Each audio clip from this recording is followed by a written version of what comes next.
Okay, good morning. Ako nga po pala si Alex ng Hydromia.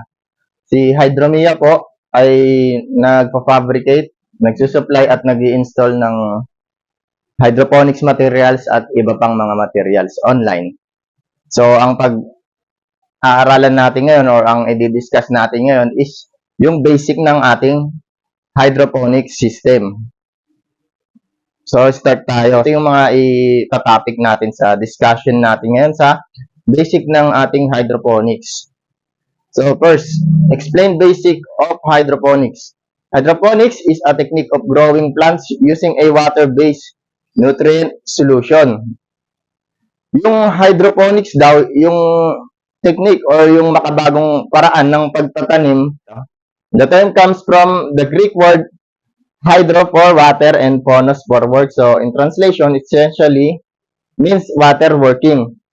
Yung salitang hydroponics daw ay nanggaling sa Greek word na hydro means water and phonos for work. So, dito tayo sa different method of hydroponics. So, meron tayong iba't ibang method pagdating sa pagtatanim natin ng hydroponics or yung setup natin pagdating sa ating hydroponic system. Unang-una dito yung ating NFT or nutrient film technique kung saan gumagamit tayo ng pipe, gumagamit tayo ng reservoir, yung istakan natin ng tubig. Dito sa NFT, continuous yung flow ng ating tubig na may nutrient solution sa ating system. So, meron tayong water inlet and meron din tayong lalabasan ng ating tubig, yung water drain nating tinatawag. So, sa NFT system natin, kailangan 24/7 nakakabuhay yung ating submersible pump. Yung pangalawang setup natin is DFT or tinatawag na deep flow technique. Dito naman sa technique na to, similar sila nung NFT. Ang kaibahan nga lang nito, kung itong NFT 24/7 nakabukas yung water pump, ito sa DFT meron lang tayong desired time para mabuhay yung ating submersible pump.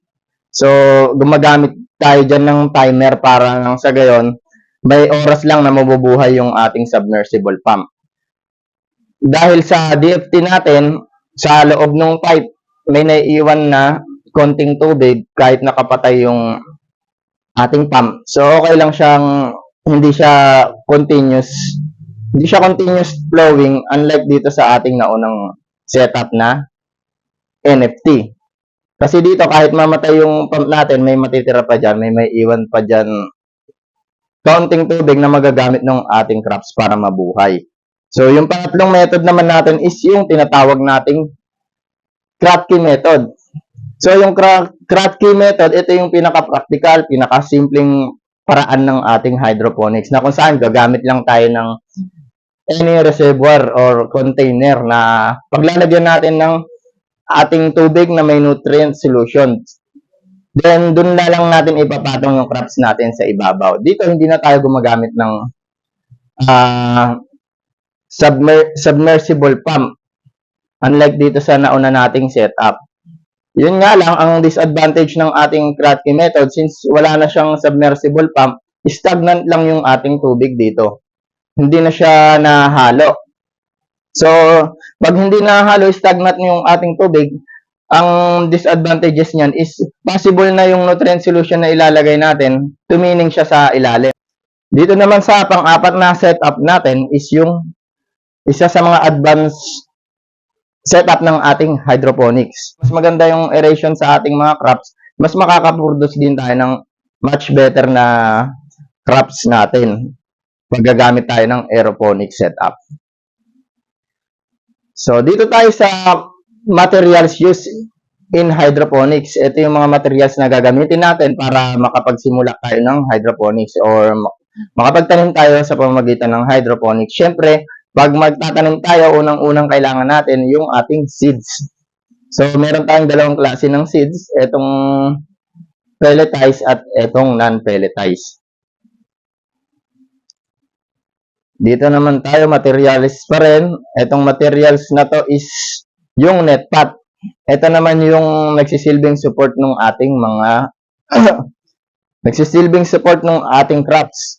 may iba't ibang sizes din tayo ditong net pot na ginagamit. Depende dun sa weights ng ating crops na itatanim. So, yung 2 inches net pot, itong 2 inches net pot, ito yung ginagamit natin sa mga nakikita nyo nakatanim dito. So, sapat na to para ma-support niya yung crops natin na yung bigat ng ma-support niya yung weights ng crops natin na lettuce. Ito yung ginagamit natin dyan sa mga nakatanim ngayon. Meron din tayong mas malaki dito.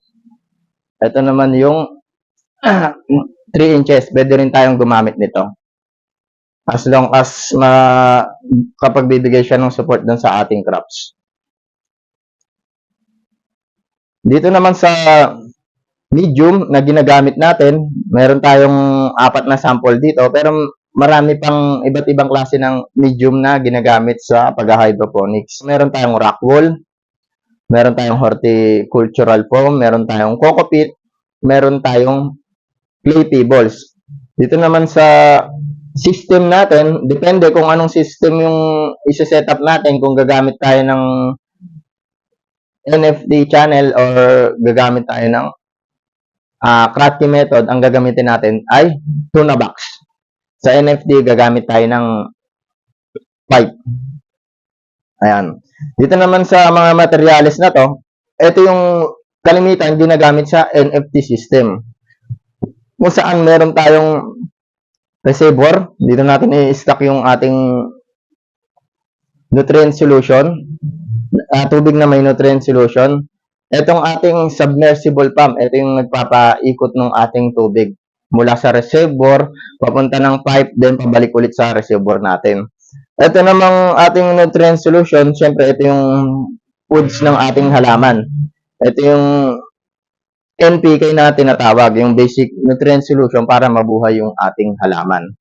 Itong timer, ito na yung parang nagsisilbing semi-automation natin. Ito na yung automatic nagpapabuhay sa motor natin or sa ating ilaw kung indoor setup yung gagamitin natin. So, kung indoor setup yung gagamitin natin, syempre, as substitute sa araw para magawa pa rin ng halaman yung proseso ng tinatawag na photosynthesis, kailangan ng LED grow lights or Hydromia LED grow lights. Para sa ganon, kahit hindi siya naaarawan, maproseso pa rin yung ating crops. Kahit indoor yung gamit nating setup. So, dito naman tayo sa proseso ng pagtatanim. Unang-una, sa ating procedure na gagawin, kailangan natin ipunla yung ating buto.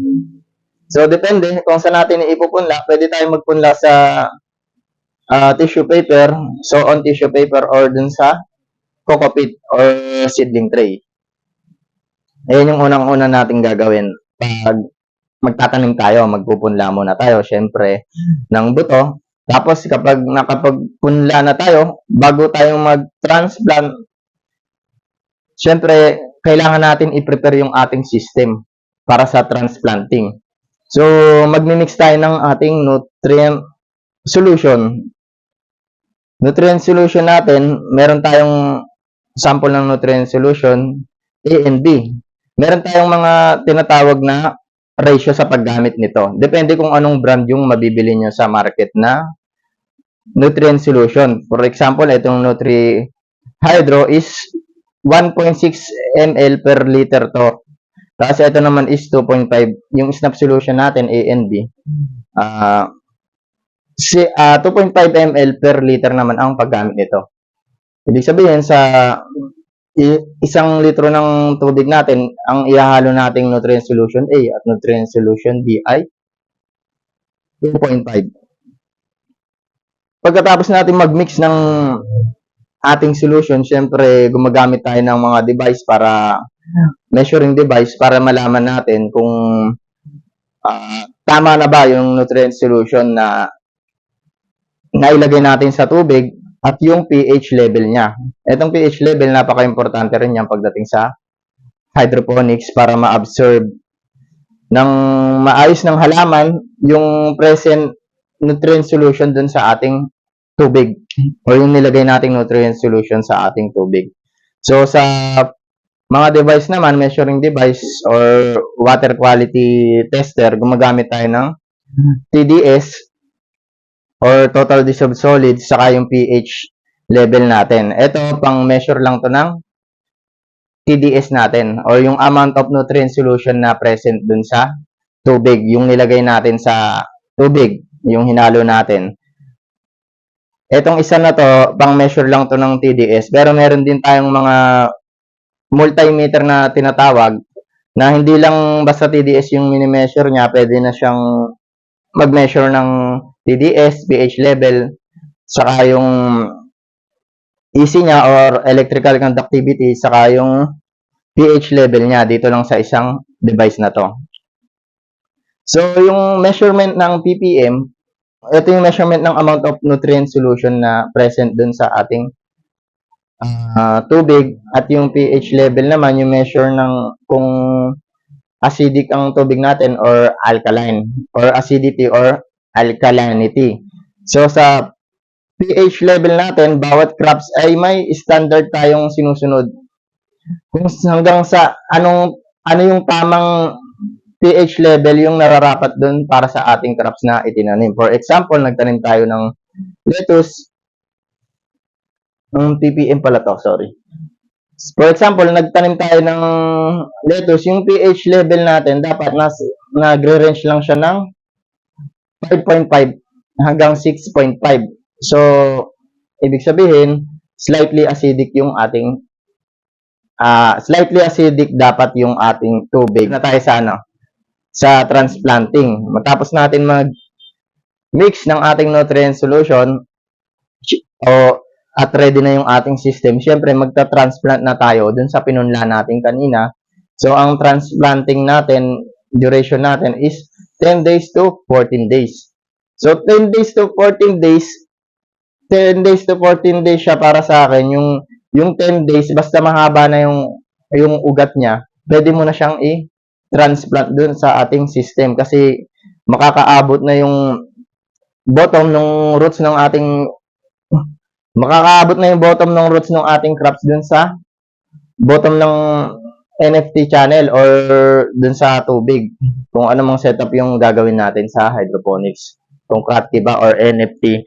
Ang mahalaga yung ugat ng ating crops is makaabot dun sa tubig na may nutrient solution para yun yung dun siya masisipsip niya na yung nutrient solution na kailangan niya para mag-grow sa isang cycle. So, sa pag-transplanting natin, depende kung anong medium yung gagamitin natin. So, from seedling tray or kung saan natin siya ipinunla, ililipat natin ito dun sa napili nating medium, kung coco peat ba or foam, then ita-transplant na natin dun sa ating system. So, after transplanting, wait for 3 to 4 weeks more and your fresh lettuce are now ready to harvest. So, ganun lang kabilis ang growth cycle ng ating lettuce. Mapunla natin siya ng 2 linggo or 14 days. Maghihintay na lang tayo ng another 3 weeks. Yun yung para sa akin pinakamaagang harvest na dapat yung ating mga lettuce. Yung mag-aantay ka ulit ng 3 weeks, total of 35 days from sowing natin. Pwede na natin siyang i-harvest or pwede pa natin siyang mas palakihin ng 4 weeks more pa or total of 42 days. So, ang disadvantages lang kapag pinatanda masyado yung lettuce natin, ang mangyayari niyan is magbo-bolting siya or titigis kakapal yung mga dahon niya. Ang magiging taste niya rin is mapait. So, pagdating naman sa maintenance ng ating hydroponics, syempre, kailangan nating lilinisan yung ating system pagka-harvest natin ng ating lettuce. Para sa susunod na batch ng ating pagtatanim ulit, ay malinis yung kabuuan nating system na gagamitin para ma-prevent natin yung mga plants diseases dun sa next batch natin na itatanim. Advantages of hydroponics.